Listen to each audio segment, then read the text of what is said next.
গতকাল রাত ৯টায় নবাবপুর দোকান কর্মচারী ইউনিয়ন অফিস উদ্বোধন করা হয়। প্রধান অতিথি বাংলাদেশ দোকান কর্মচারী ফেডারেশনের সভাপতি রফিকুল ইসলাম বকুল। প্রধান বক্তা ফেডারেশনের সাধারণ সম্পাদক আমিনুল ইসলাম। সভাপতিত্ব করেন নবাবপুর কর্মচারী ইউনিয়নের সভাপতি মোহাম্মদ হজরত আলী মোল্লা সহ অনেকে। পরে মিলাদ মাহফিল ও দোয়ার আয়োজন করা হয় এবং তবারক বিতরণ করা হয়।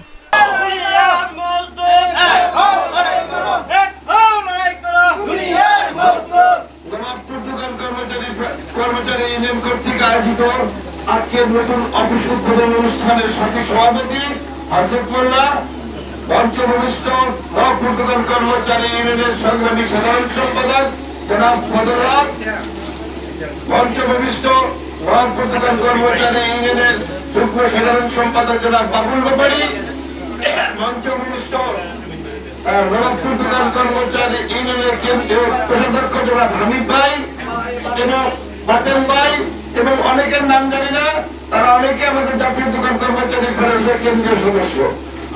সংগ্রামী সাথী বন্ধুগণ, আজকের এই মহতী অনুষ্ঠানে আপনাদের মালিক সমিতি নেতৃবৃন্দ আসার কথা ছিল। তারা হয়তো রাজনৈতিক বা ব্যবসায়িক কোনো কাজে কোনো ইয়েতে জড়িত আছেন বিদায় আমাদের সমিতিকে ফোন করে জানিয়েছে যে আজকের অনুষ্ঠান আসতে পারে, পরবর্তী আসবো। তাদেরকে আমরা জাতীয় দোকান কর্মচারী ফেডারেশনের পক্ষ থেকে শুভেচ্ছা জানাচ্ছি। সাথী বন্ধুগণ, আমাদের 10 দফা আর 15 দফা দাবি হচ্ছে আমাদের বেঁচে থাকা। এই বেঁচে থাকার দাবিটা হচ্ছে সরকার একটা 1965 সালের আইনটাকে ভেঙে 2026 আর একটা আইন হয়েছে।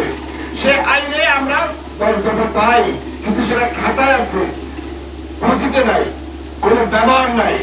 পৃথিবীতে আমরা সবচেয়ে লাঞ্ছিত শ্রমিক শ্রেণী যারা দোকান কর্মচারী হিসেবে কর্মরত আছি।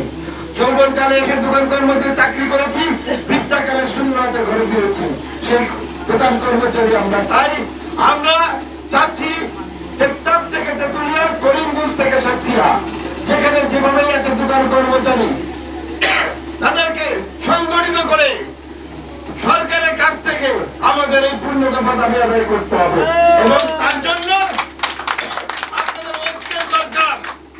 আজকে রাজাবাজারের মোটর থেকে কাপ্তান বাজারের মোটর পুরো করে নবাবপুর দোকান কর্মচারী ইউনিয়ন, এখানে কমসে কম কয়েকশো মতো মার্কেট আছে। সেখানে যে মার্কেটে 3 তলা 4 তলা বলতে আমার জানা হচ্ছে, সেখানে আমাদের দোকান কর্মচারীর উপস্থিতি আর নগণ্য। কেন ভাই? আমরা তো আপনার স্বার্থ কথা বলছি, এখানে কোনো হারুয়ানুটির কারবার নয়। রাজনীতি যার যার, দোকান কর্মচারী এক কথা। আমরা সবসময় বলি, আপনি যে দলই করেন না কেন, দোকান কর্মচারী প্ল্যাটফর্মে এসে আমরা দোকান কর্মচারী ভাই ভাই, আমাদের স্বার্থ একটাই, সপ্তাহে 3 দিন ছুটি, বর্ষে যদি উৎসব বোনাস, সরকারি ছুটি, সর্বজনীন ছুটি, আর আমাদের যে যে পাওনা আছে দোকান কর্মচারী আইন অনুযায়ী দিয়ে দেবো, সেটা পাই না। আমরা একটাই বোনাস পাই, আমরা 2টাই বোনাস পাই না, এটা জন্য কোনো প্রতিভেদ নাই। অথচ নবাবপুর এই মাথা থেকে কমসে কম 50,000 দোকান কর্মচারী আছে। আমি তাদেরকে বর্ণচরা বলবো, আপনারা শিক্ষিত লোক, আগামীতে 5 বছর 2 বছর পরে আপনারা হয়তো মালিক হবেন, সেই স্বার্থে আপনারা নিজের কর্মচারী পরিচয়কে লজ্জাবোধ করেন, তাই না? করেন না ভাই। আজকে আমি যেখানে, কালকে আপনি সেখানে আসবেন, এটা নিয়ম। তাই বলবো, আপনারা ঐক্য হন, একতাবদ্ধ হন, জাতীয় দোকান কর্মচারীর পতাকা আসুন। আপনারা আসলে আমাদের হাত শক্তিশালী হবে। আমরা সরকার বাহাদুরের সাথে কথা বলে আমরা আপনাদের দাবি আদায় করব। সেই দোকানে যে দোকানে কাজ করবেন, সেই দোকানের কর্মচারীদের মাসের 7 তারিখের মধ্যে বেতন এবং ওভার টাইম ভাতা পরিশোধ করতে হবে।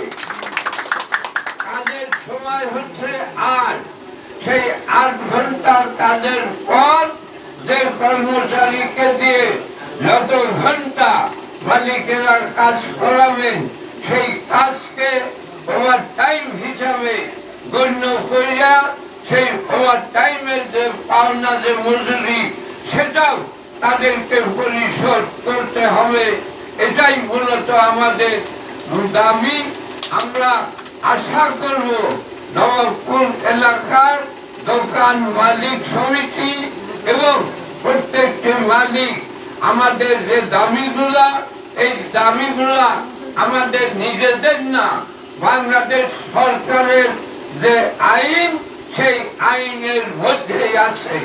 আমরা তাই মালিক সমিতি এবং মালিকদেরকে অনুরোধ করব তারা যাতে সরকারের আইন অনুযায়ী কর্মচারীদের এই অধিকার এবং সুযোগ সুবিধাগুলা যাতে প্রদান করেন, এই আশাবাদ রেখে আমি সবাইকে আবারও ধন্যবাদ জানিয়ে সারা দেশের দোকান কর্মচারীরা ভালো একটি মজুরি পাবে, সাপ্তাহিক ছুটি পাবে, ওভার টাইমের ভাতা পাবে, নিয়োগপত্র পাবে, পরিচয়পত্র পাবে এবং একই সাথে দোকান মালিকদের ব্যবসাও ভালো হবে। এই আশাবাদ ব্যক্ত করে আমি আমার বক্তব্য শেষ করছি। দুনিয়ার মজদুর এক হও, দোকান কর্মচারীদের জয় অবশ্যই হবে। দোকান কর্মচারীদের পূর্ণ দফার দাবি, তার মধ্যে 1 নম্বর নিয়োগপত্র, 2 নম্বর সার্ভিস বুক, 3 নম্বর হাজিরা খাতা, সাপ্তাহিক 1.5 দিন ছুটি, কর্মচারী ছাড়াই চলবে না, মাসিক ছুটি চলবে না, মজুরি বোর্ড গঠন করতে হবে। অকারণে বিনা কারণে বড় দোকান এর কর্মচারী ছাড়াই করা চলবে না। আমরা দীর্ঘদিন এই দোকান প্রতিষ্ঠান আইনের আন্দোলন সংগ্রাম, আমাদের চেয়ারম্যান সব সেক্রেটারি মহোদয় সারা বাংলাদেশে মাঠে ঘাটে মন্ত্রণালয়ে বিভিন্ন জায়গায় এই দাবিগুলো তুলে ধরছে। ইনশাআল্লাহ আগের থেকে মোটামুটি বাংলাদেশ দোকান মালিক সমিতি